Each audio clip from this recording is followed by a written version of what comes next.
Did you know Call of Duty can actually make your mind sharper? It's true, at least according to Daphne Bavilier's TED Talk on the subject. I, however, am simply going to analyze her speech and briefly compare it to Sir Ken Robinson's. So Daphne's thesis was pretty simple. In her words, she says, "I'm going to argue that video games, action games, in reasonable doses, can have powerful and positive effects on ourselves and our brains." She grabbed people's attention by busting some myths about games right out of the gate, such as the average age of a gamer. Turns out it's only 33, not 13.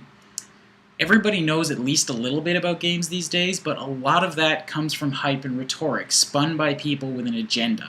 People like politicians, right?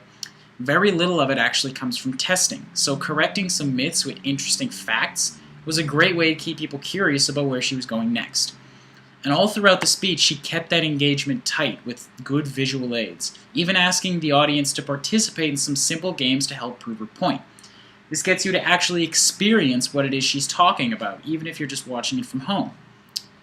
As for the TED commandments, she was best at number 3. Thou shalt reveal thy curiosity and thy passion. Daphne identifies herself as a brain scientist immediately and then moves on to how that applies to video games. So the results of testing on this subject are fascinating. The potential to use these results in more educating games is huge, and I really got the feeling that she wants to see this happen.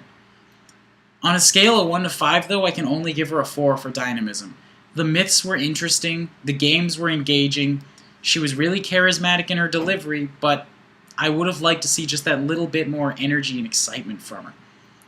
My number one takeaway from this video would be to use interactive elements. I mean, if at all possible, getting the audience engaged in the conversation or in the presentation in some way. Fantastic way to keep their attention. And avoid that lecturing feeling, right? So, I know that's not always possible, so if I had to advise my classmates on a way to improve their videos, I would say take some kind of false common knowledge and disprove it.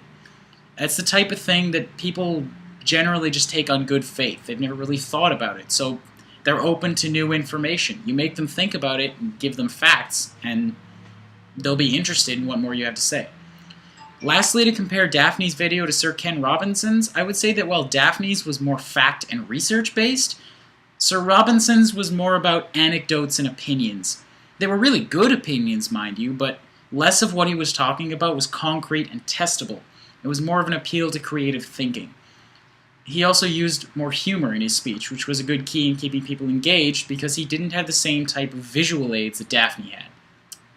So that's all the main points I really needed to cover. Daphne put on a good speech, she used some great tools for engagement, and all in all, she did a bang-up job. I'm Ryan Manseth, and thank you.